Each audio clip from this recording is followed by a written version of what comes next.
Welcome back to the Foreign Desk Podcast. I'm Lisa Daftari. Want to jump right into this week's program, and I am incredibly excited to bring on Katie Pavlich, Town Hall editor, Fox News contributor, amazing political commentator, and my good friend, which is my favorite part about her bio. So good to see you, Lisa. And I hope everybody knows your birthday was yesterday. So a little belated, but happy birthday to you. Thank you. You're so sweet.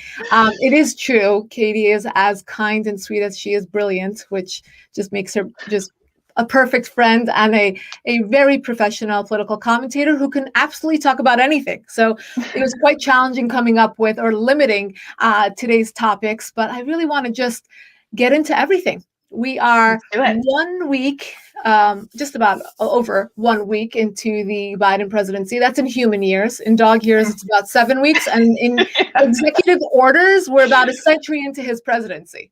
Right. Yeah, that's so true. I always joke about how working in Washington or the speed of things, 1 year feels like 7, so dog years. But you're absolutely right about these executive orders. I mean, Joe Biden campaigned and said that he needs Congress to push through a number of these legislative items he's going to push for on the far left.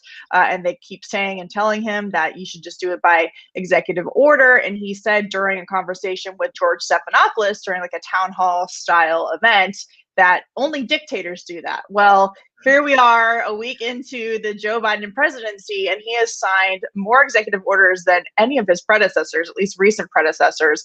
I think President Trump signed one on his first day of office. Since Joe Biden went into the Oval Office for the first time, he signed almost 40 of them.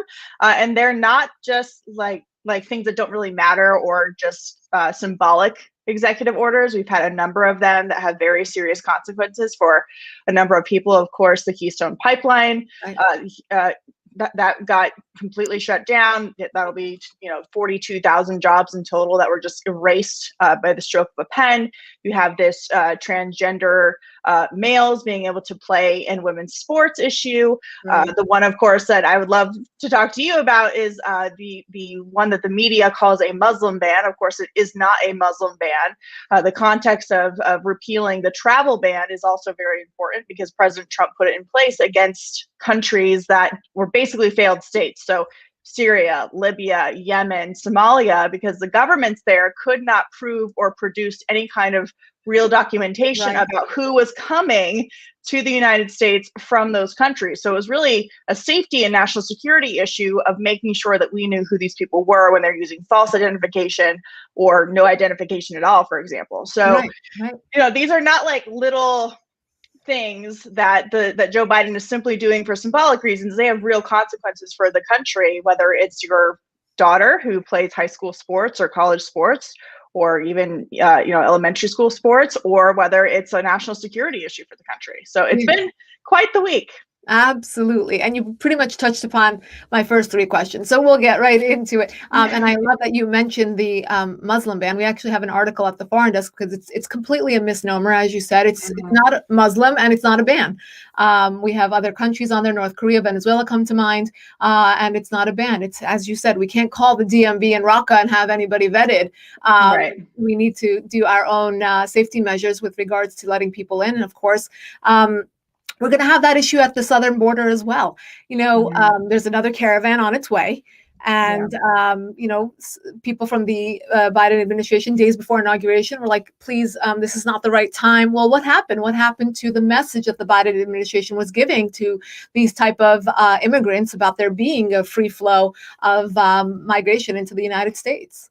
Well, and they've stopped the building of the border wall despite the funding for the rest of the allocated mileage for the wall and the material being ready to go. They've stopped that, which is a signal in itself that border security and stopping people at the border is not a high priority for the Biden administration.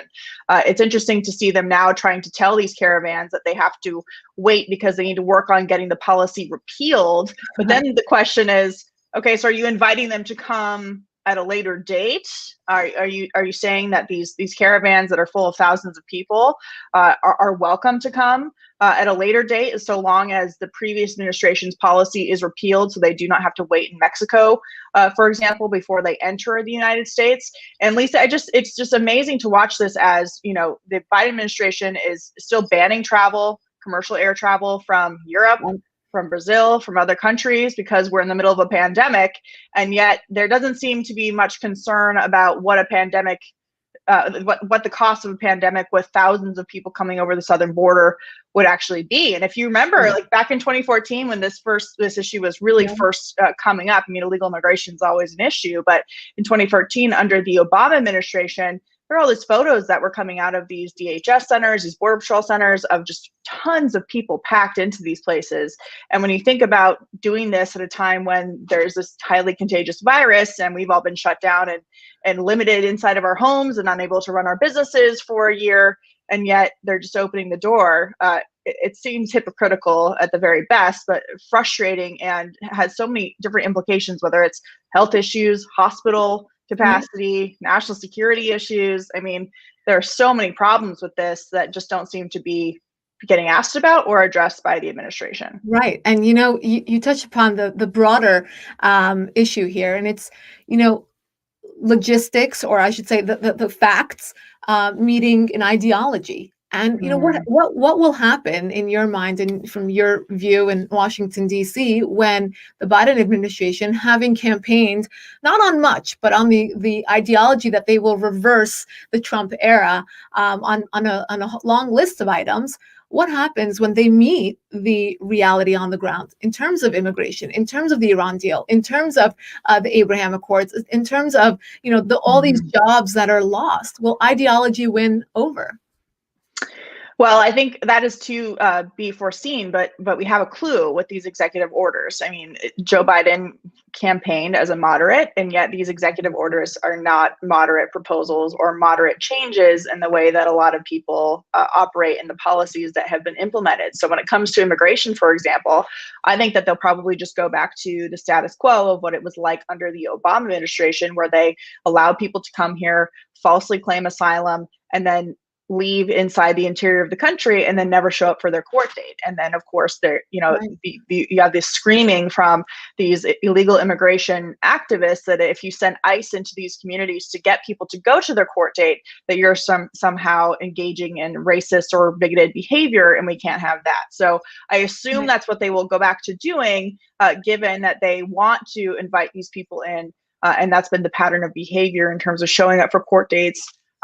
And the influx of additional people. I mean, if you don't stop them at the border, we saw the border crossing stop because of the policies that forced people to wait in Mexico. The message was, don't come here, you're not getting in. And therefore, the coyotes and the smugglers knew that they weren't going to waste their time trying to get people in. But now those are the people who are profiting the most. And that's something that the media always misses because they get so caught up in policies and how nice things are. But I've always argued that open borders are very inhumane borders.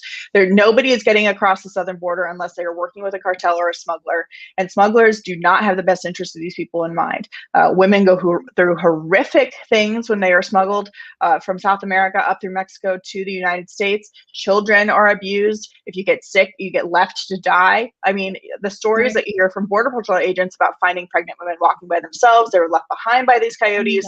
So there's a huge issue that has so many different complicated components. But the problem is when you enable the behavior by saying, we'll just wait until we finish the policy and we're not going to continue funding the border wall, it seems like the far left ideology on this issue is winning. Yeah, and it's interesting because a lot of people will say, well, we're going to go back to Obama era policies. It's going to go back to the Obama kind of presidency. But the thing that's troublesome is that in terms of a society, these social justice movements, the intersectionality, all of these, the sentiments has moved farther left, and the media has compounded that, of course, because they're not doing their jobs. They've completely become the echo chamber of these social justice movements and the far, far left. So I think we're in a position that we're even to the left of where the Obama administration was. Yes. Right. Yeah, it's amazing to think that like Nancy Pelosi or Barack Obama are considered more moderate than the left of today. Exactly right. And they are. It's interesting because Barack Obama, when he came basically out of retirement to campaign for Joe Biden, started mentioning the founding fathers. And I just thought to myself, oh, well, that's not woke enough for that will trigger Yes, that will trigger many. Very triggering. We have to come up with some different language for the former president to use. No, don't even mention them. Erased, Yeah, canceled. erased, canceled. Not allowed to talk about it. Done. Yeah. Correct. You mentioned the Keystone Pipeline. I think that's a very, very important issue for many jobs being lost, and they're telling us many jobs will be gained. I saw you tweeted about that. What's being sold to the American people who are losing their jobs? Well, we saw former Secretary of State John Kerry, who still owns a private jet and a very long yacht that he likes to go around and burn fossil fuels on. He was in the White House briefing room this week talking about how people who have lost their jobs working on the Keystone Pipeline can simply just become solar panel technicians. So the thing is those jobs are not available right now. So the government should not be doing this anyway, but instead of saying, here's 20,000 jobs this new company just opened, right? So they're available to transition right away. They're just out of the job. Like these 42,000 people no longer have work. And the thing that bothers me the most about this whole argument is that it's being sold to the American people as for the sake of the environment, for the sake of clean energy, for green energy. And they say, well, we need money for infrastructure plans. Well, the Keystone Pipeline is the definition of an infrastructure project. It's building a pipeline to take oil and gas in a clean way through a number of different states and through Canada. Now, that oil is going to be transported anyway. So now instead of having a clean pipeline, a safe pipeline, this oil is going to be transported on trucks and trains that are far less environmentally friendly than a pipeline. And so these things are being done out of ideology. They're not being done out of like real science and data. And so this idea that you have John Kerry, who married into his wealth, who is still a hypocrite when it comes to using fossil fuels at a level that none of us do, lecturing and telling hardworking blue collar Americans who had a job last week who no longer do because the president canceled their job by signing a piece of paper from the Oval Office. And we'll see more of this as they continue to ban new fracking and new drilling on federal land. Maybe they'll go beyond that. We're so far at the beginning of this administration. But when you have John Kerry, like the elitist of the elite, the guy that like hangs out in Paris with all of these elites of the world, lecturing hardworking people about how they should go about their employment and feeding their families and talking to them like they're stupid and that they can just go become a solar panel operator. Well, maybe they can, but that should be their choice. It shouldn't be forced upon them. And it just goes back to, again, to the Obama administration when they were funding Solyndra. Solyndra was a solar panel company. They got all this taxpayer money and then they went bankrupt. Right. And so they're asking thousands of people to give up good, high-paying jobs for something that either doesn't exist or something that is not proven to be a sustainable career path. And so it's such an elitist, governmental style, bureaucratic way of looking at things, and it's detrimental to so many people. Right. And the message being, you have to think, much larger than yourself and your family. I mean, you have to sacrifice your job because of common good. Of climate, because of the climate change, because of global warming. I want you to take a listen to this clip. Today, President Biden will build on the actions he took on day one, and he'll take more steps to fulfill commitments he made to tackle the climate crisis while creating good-paying union jobs and achieving environmental justice. In his campaign, he and Vice President Harris put forward the most ambitious climate vision that any presidential ticket had ever embraced. And he spent more time campaigning on climate than we have ever seen. The president also has consistently identified the climate crisis as one of four interrelated existential crises that are gripping our nation all at once. So, this is our crisis right now. COVID's off the table. We're dealing with, this is what's being told to the American people. Well, it's just so interesting to watch. So over the past year with the COVID crisis, the Wuhan coronavirus crisis, we've seen a lot of these environmentally friendly arguments completely collapse. So do you remember when the whole thing was bring your own bag to the grocery store? Right. Bring your own reusable bag to the grocery store. Well, they stopped doing that because there was so much bacteria and viruses and just gunk in those reusable bags that during a pandemic, grocery stores didn't want people bringing them into the grocery store to further spread the pandemic around, right? Right. That got erased. You also had plastic straws brought back because they wanted things to be thrown away so that you're not spreading this disease. One-use, single-use plastics were brought back. So there's a lot of these like environmental arguments that were made previous to the pandemic that just hit a wall of reality of what it means when it comes to dealing with an actual crisis. Now, I have to say, I grew up on a dirt road. We had a cistern. We had to haul our own water. We had a wood burning stove. We took short showers because we hauled our own water. We lived a little bit off the grid. Like, if anybody knows about how to conserve the environment, it's me. Like, I grew up hunting and in the woods and not leaving a trace behind when you go camping. And I just find all these city, goers in these big cities like New York and Washington, D.C. and Boston lecturing the rest of the country about how to be environmentally friendly with these big government programs doesn't actually do much for the environment. And you have Chuck Schumer saying that we need to declare a national emergency about climate. Well, what does that do? Is it really about the climate, or is it really about the government being able to control every aspect of your life? Because you can justify any kind of government regulation through the climate.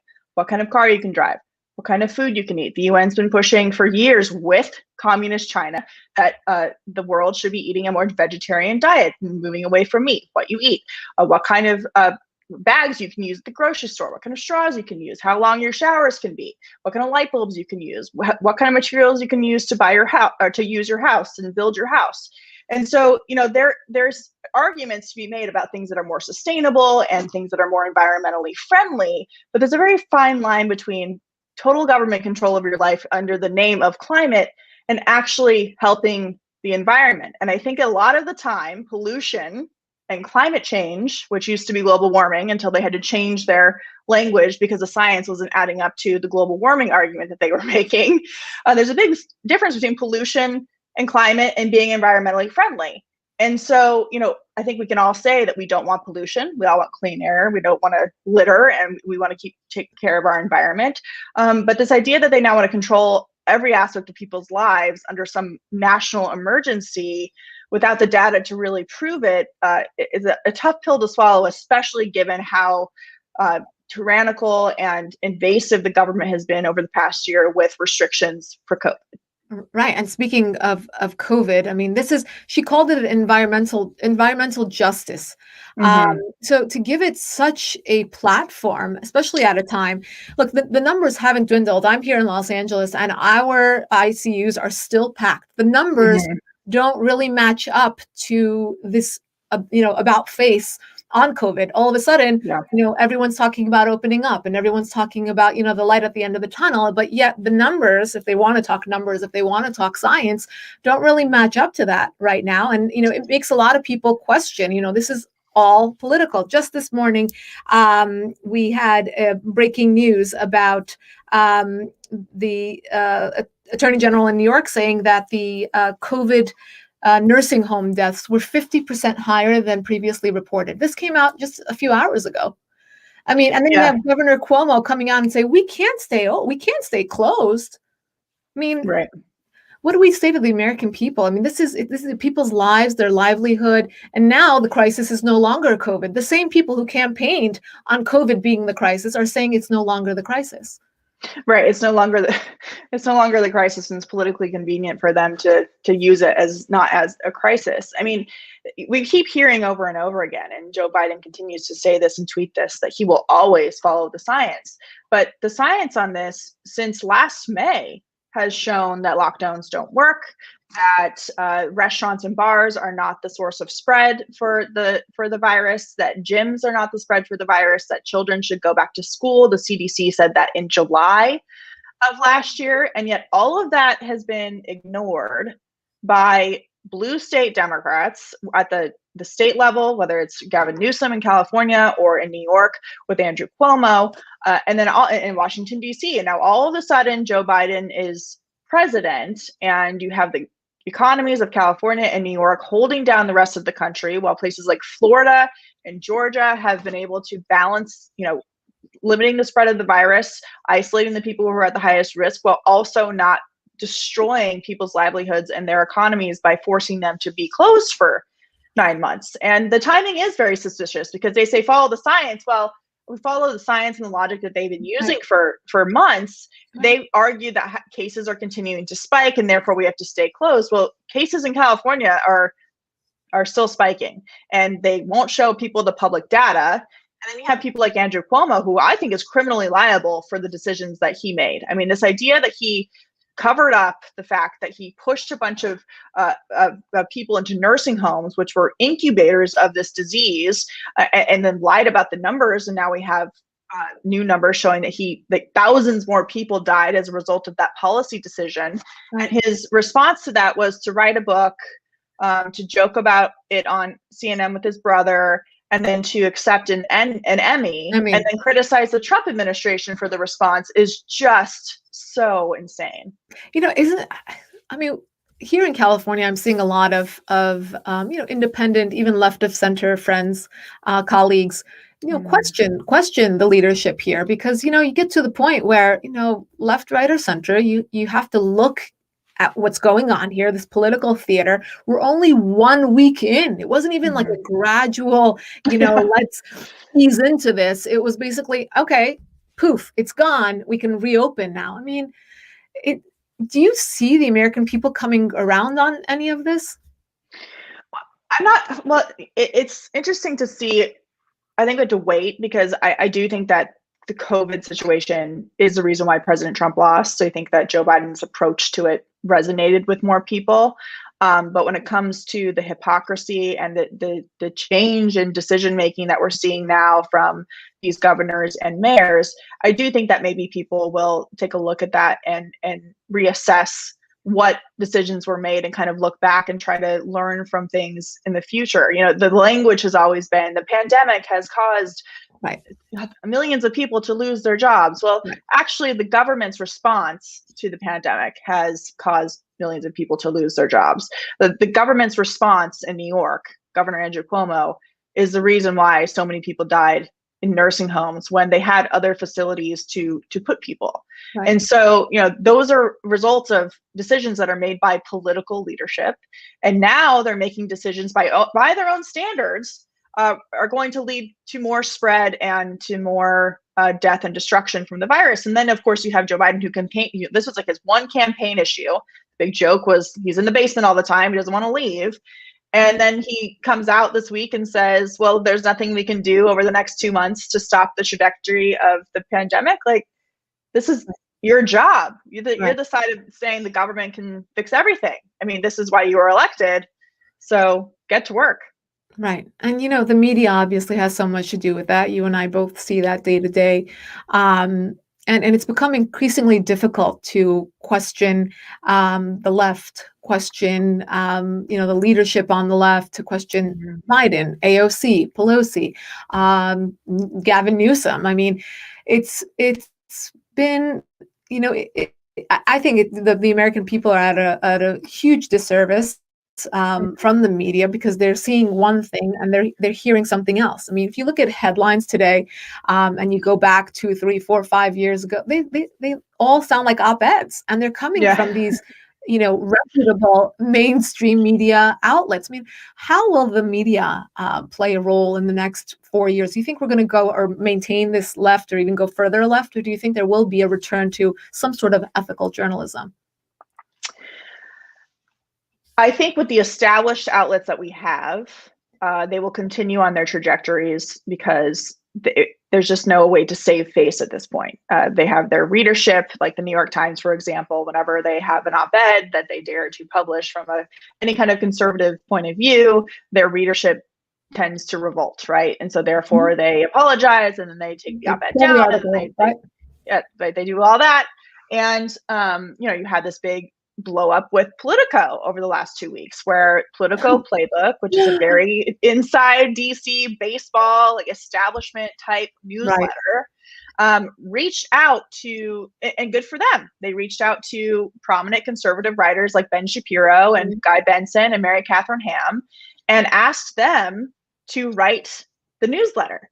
So Ben was up first, and he writes the newsletter, and then the entire newsroom revolts against just having a different point of I view. mean, And so from one end of it, I see as, well, maybe old school journalism where everybody's objective, never really existed in the first place. We just have more types of journalism now to expose that there was a different narrative. And because there was only a few outlets, you didn't know there was a different narrative, right? Because there wasn't a way to really get out another side of the story. Or I also see it as, well, maybe everybody should just be honest about where they're coming from. Like, I'm a conservative journalist. I come at these issues from a conservative point of view, gather the facts and make an assessment based on where I come from politically. Right. And I think that if you gave a liberal journalist and a conservative journalist the same story, the headline would be different. It would be written in a tone that was different. And I think that's more honest, and at least people can consume information based on knowing where people are coming from, which I think is actually more accurate and honest with your readership. Right. But I don't know if cancel culture will allow for any other narrative except for their own to be exposed. That's, I think what's scarier than anything else right now is this cancel culture. And it's a McCarthyism. People will be fearful to lose their jobs if they come out as conservatives, if they come out as someone who even agreed with any one of the policies of the Trump administration. If you had anything to do with, the right. Look at what they're doing with the people who attended the Capitol Hill. I mean, no one condoned that violence. And I mean, the right was extremely deliberate about condemning it publicly right away, without any hesitation. But still, I mean, the punitive measures that are taken out against those who are open about their conservative views is too damaging for many to accept. So what will be the future of the party, young people like yourself, conservatives who have been really the heart and soul of the GOP for the future? I mean, I've been getting protested on college campuses for quite some time now. So I feel like I was like at the forefront of this happening. Honor, Katie. Honor. Yeah, but I do think that we are in a scarier, increasingly difficult time for free speech, because you have this argument that all these big tech companies are private companies and therefore the First Amendment doesn't apply. But I worry about big tech taking over basic constitutional principles like the First Amendment. So they exist, and publishing companies, Simon & Schuster, for example, publishing companies exist because of the First Amendment and the principles that we have in this country. And yet they are increasingly violating them, with journalists at the forefront saying that conservative points of view need to be stifled. And then you take it a step further, and you're not talking about just like private cancellation. You're talking about this massive government law enforcement apparatus turning everything inward and looking at people like me and you and anybody who's slightly right wing. It doesn't matter if you support President Trump. It's just about whether you're a conservative and you don't give in to leftist orthodoxy. And like people like John Brennan, who was the CIA director, going on television and calling for a new domestic terrorism program to go after a whole list of people, including libertarians, because they are a threat, not to democracy, but a threat to leftism and democratic power in Washington, D.C. And so that, I think, is the most terrifying thing when you combine this idea of big technology taking over basic principles of Americanism and the First Amendment and constitutional rights, combined with a government that we've seen under the Obama administration completely willing to use agencies like the IRS, like the FBI, like the CIA to go after political opponents and to frame them. I mean, how many people have we seen who have been put in positions where their entire livelihoods are completely destroyed over false accusations that the media then jumps on because it's a Republican or a conservative? I mean, it really is a scary time. And I'm not sure at this point how to fix it. I mean, Parler was told, make your own platform if you don't like Twitter. Okay. And then their hosting service is taken away. So I guess the solution would be to come up with their own servers, our own hosting services, that kind of thing, and to fight back. But I do think that we're in a very precarious time here. Yeah, but I mean, to what extent? I mean, I don't know. I'm thinking out loud here. Yeah. In the case, to what extent are young conservatives or leaders of the party or others, people on college campuses? I mean, when they're canceling Yeah. you and me for various reasons and not allowing this narrative to be heard, will there just be one narrative? College campus, place where you're taught to question, to think, Mhm. right, to speak, and if there is just one, echo chamber, if there's just one narrative, are people? I don't know. Are we going to become stronger, or are we just going to become complacent?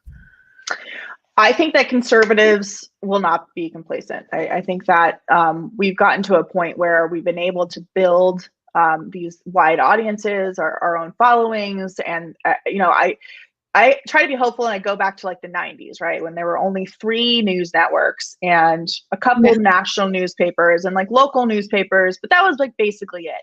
Right. If you look at the amount of media that we have now from all different kinds of perspectives, we are in a better place. I mean, people have more access to information than they ever have Right. before, which is why you see these people fighting back and not wanting a number of these other voices, because it does destroy their narrative, or at least just give another side of the story.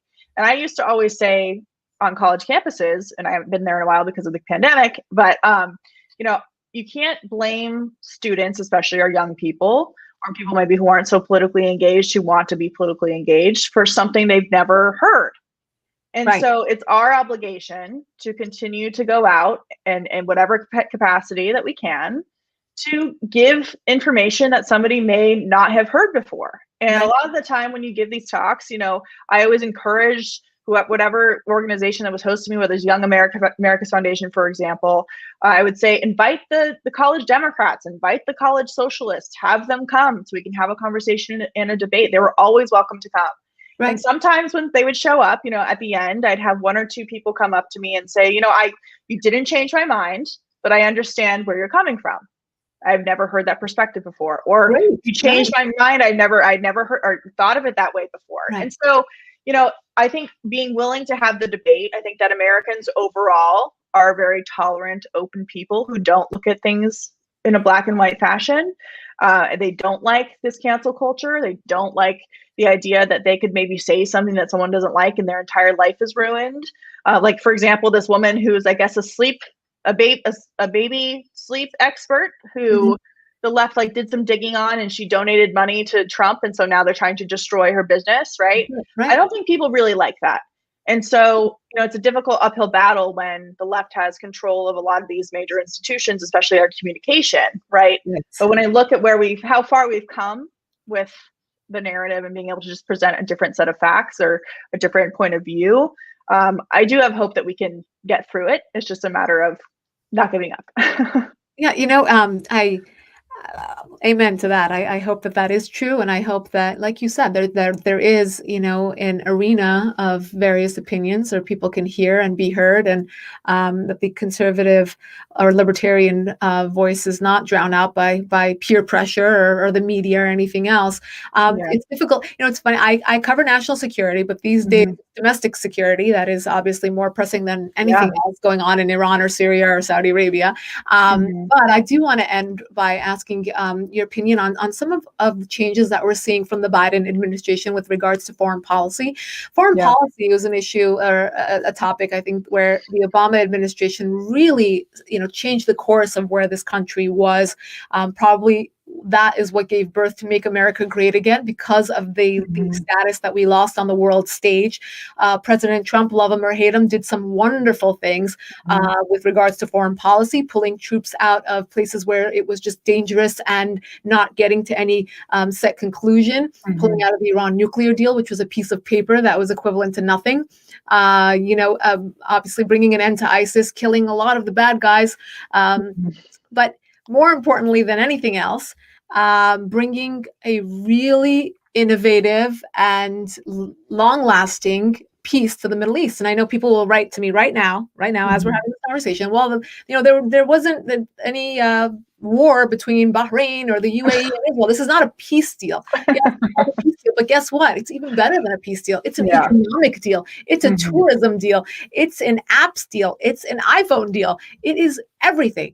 And, Yeah. I've had so many guests come onto this program to talk about the amazing outcome of this deal. Because we're already seeing weddings in Dubai, Israeli weddings in Dubai. I mean, I know. ultra Orthodox, by the way. This is not just some modern, this topic very well. I saw you on the lawn of the White House on the day, September 15th, where the Abraham Accords were signed, where, leaders from the UAE, Bahrain came to meet with Jared Kushner and Donald Trump, and really a momentous time. And I think to a certain extent, it was celebrated by, left, right, and center, maybe begrudgingly by the left, because this was such a historic and out of the box solution to something that has been, John Kerry said, it's impossible to get Middle East peace without the Palestinians and the Israelis coming to the table, but yet it was done. And now, as you mentioned in the beginning of the program, we have an about face already. We have an about face. Palestinian aid has been reinstated by the Biden administration. And the reason we have a problem with that is because, don't be fooled, as you know, the Palestinian aid is not going to the schools or to the hungry people. It's going to Hamas. It's going to a pay-to-slay program for suicide bombers. And that aid has been reinstated. And the fighter jets that were promised to the UAE as part of the Abraham Accords, they have rescinded on that deal as well. Katie, from where you sit, what are the long-lasting implications of backing out of this new configuration of the Middle East that the Trump administration set up? Well, I'm so glad that you mentioned the Abraham Accords and when we saw each other on the South Lawn of the White House on September 15th, because 2 years prior to that, if I have the timeline right, I also remember us going to a meeting at the White House together where we were seeing the seeds of this new program being planted and then watching it come to fruition is just an incredible process. And to look at it from the beginning and say, well, this is totally different than anything anybody's ever done. But hey, why not try it since everything has been tried and nothing seems to work? And I think it's amazing how, people, as you were saying, will say, well, there was no war between Bahrain and all these other countries and Israel. Well, okay, but these peace agreements that we've had in the past, like the Oslo Accords, for example, they've meant nothing. In fact, they've put Israel into a worse position with the Palestinians. You talk about the Palestinian aid being put back into place. Well, that's not just about Israelis. The pay-to-slay program has resulted in Americans being killed in Israel. Two recently, actually. Taylor Force was one of them. Right. And so this idea that this doesn't affect America and it's just simply about Israel, it just isn't true. But in terms of how we move forward with this, the move by the Biden administration this week to freeze the F-35 promise through the Abraham Accords to the UAE, to me, is an indication of them trying to unravel the Abraham Accords. They're hoping that the UAE says, well, if the United States isn't going to give us our F-35s, then therefore we can't continue to be in these deals. Now, I think that they're better than that. I think that they've seen the economic progress just over the last 6 months, even less than that. Yep. And I'm not sure that those countries are willing to roll back all of the progress that has been made for the sake of a new administration in the United States, but more importantly, for the Palestinians. The Biden administration and critics of the Abraham Accords and critics of the Trump administration and Jared Kushner on this issue say, well, the Palestinians weren't involved. Well, the Palestinians said they weren't going to come to the table. Yeah, they're the ones who walked away. Yes. So, and you brought up the best, and I forgot to you brought up that meeting that you and I attended at the White House with a small group of reporters and Jared Kushner. And explained that the Palestinians were part of the initial idea to present this deal to them. Right. And they rejected it. They rejected it out of hand. So they were asked to come to the table. They were given all these opportunities to be in these business deals with Bahrain and with the UAE and with other countries, and they refused because they weren't even offering their own solution, by the way. They just said, we're not going to negotiate. So when the left criticizes the Abraham Accords as only Israeli-U.S. deal, that's just not true. Israel's made deals with Bahrain. I had a friend who was in Dubai recently, and she said there were more people speaking Hebrew at the airport than there were speaking Arabic. Amazing. I find it hard to believe that these countries would roll back their relationship with Israel now on behalf of the Palestinians, who have only caused them trouble over the past however long.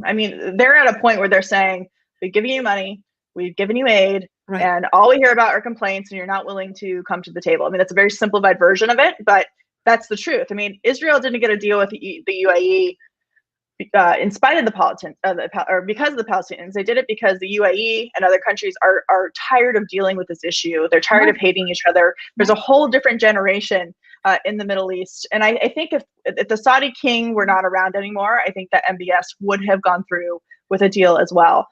There's a whole new generation who does not want the fighting. They don't want to hate each other. They've opened this whole new world up about, who people are. They don't believe the old tropes about Israel causing all of their problems anymore. In fact, they see Israel as a country that can help them in technology and in the medical field. And quite frankly, the biggest thing we haven't even talked about is the Iran issue, right? So exactly right. You get on the business side, you get to the security side of things. Right. But it's a whole package. And so in terms of the future, I think that the Abraham Accords were set up in a way where it's going to be very difficult for the countries that have already agreed to it to back out for the sake of their own situations. But how will, you really segued right beautifully into my final question, which is, I agree with you completely. I think that there's a new generation in the Middle East that's modern. They wanted to sidestep the Palestinian issue and say, you know what, they want to be stuck in the biblical times about their quarrels. Let them do so, but we're going to move on. And we have more in common with the modern Israeli state than we do with that sort of thinking. So we're going to move forward. Now, how will this change the calculus of the Biden White House when they want to step right back into an Iran deal? We're no longer in the Obama times where you can really sidestep the realities on the ground. You're going to be met with a lot of opposition in the Arab world to do so.